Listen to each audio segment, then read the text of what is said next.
By David Gillespie, updated October 2, 2017 090516. It is possible to avoid war in Korea, but only by doing the one thing Donald Trump will find near impossible: building trust. According to classic deterrence theory, the only way to convince a nuclear-armed opponent that you will use your nukes is to have them believe you value the targets they can threaten. If they can directly target your homeland, then, the theory goes, you will retaliate if it is attacked. But it is significantly harder to be convincing when it comes to your allies. Would Americans really risk San Francisco if Seoul or Darwin was threatened? This is exactly the strategic calculus going on in North Korea today. The decades of peace created by the Cold War showed us the way to deter opportunistic aggression is to create a tight-knit community of your allies, such as the U.S. did in Europe after World War II. To accomplish this, the U.S. should ensure complete unanimity of message and purpose. There should be nothing unpredictable about their reactions for either their enemies or their allies. There should not even be the slightest hint the U.S. can in any way be decoupled from them. If the U.S. believes this, and their allies believe this, then it is likely their enemies will not be prepared to risk attacking an ally for fear of retribution from the U.S. Mixing paranoia with power, clearly Donald Trump is marching to the beat of a different drum. His Twitter tantrums accusing South Korea of appeasement, combined with his demands that allies pay for their own defense, are telling the North the U.S. can be, and even wants to be, separated from its allies. It is also telling the allies they cannot trust the U.S. This is exactly what Kim Jong-un wants. His endgame, for now, is to force the U.S. to trade South Korea for a threat against U.S. oil. At some point, he will force the South to surrender to him to avert nuclear disaster, and the South will capitulate because they think the U.S. will not risk its own cities to save theirs. In short, Mr. Kim is behaving exactly the way psychopathic dictators always do. Psychopaths do not fear punishment. They cannot be threatened into submission. They can only be destroyed, held at bay, or directed down a path of greater reward for them. They are motivated only by paranoia and reward. Kim Jong-un is paranoid the U.S. will do to him what it did to Saddam Hussein and Muammar Gaddafi.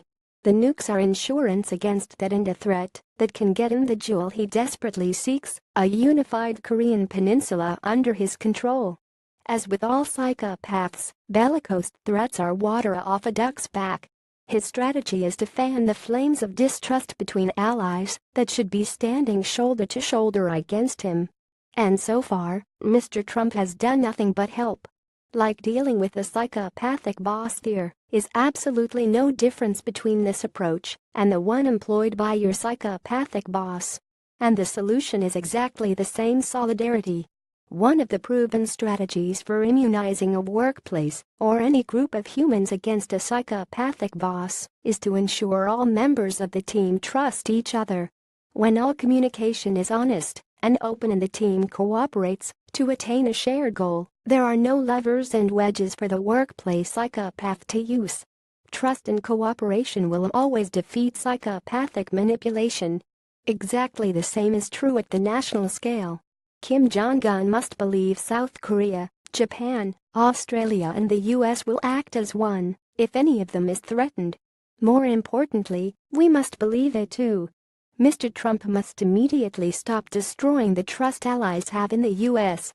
Every trust-draining tweet does nothing more than further embolden Mr. Kim. He must immediately commence a process of unification of purpose in that alliance. It will be hard for him. He attained power using exactly the strategy being deployed by Mr. Kim: divide and conquer. Trust, cooperation, and unity are alien concepts to Mr. Trump, and the opposite of what has worked personally for him so far. His gut reaction to any threat is to blame others, and his impulsivity means this is often communicated in the heat of the moment. But if the world is to have any chance of avoiding nuclear war, he must build trust. And if he can't, America must find a way to do it without him. Not doing this guarantees war on the Korean peninsula. Doing it will guarantee peace. It won't be a rainbows and lollipops kind of peace. It will be a teeth-grinding, itchy peace that is constantly tested. But at least nobody dies. David Gillespie is the author of Taming Toxic People: The Science of Identifying and Dealing with Psychopaths at Work and at Home. Topics: Psychology, Foreign Affairs, Defensive versus Defense and National Security, World Politics, Government and Politics, Core Democratic B plus Republicative, Korea Republicative, United States, Australia. First posted October 2, 2017. 070306.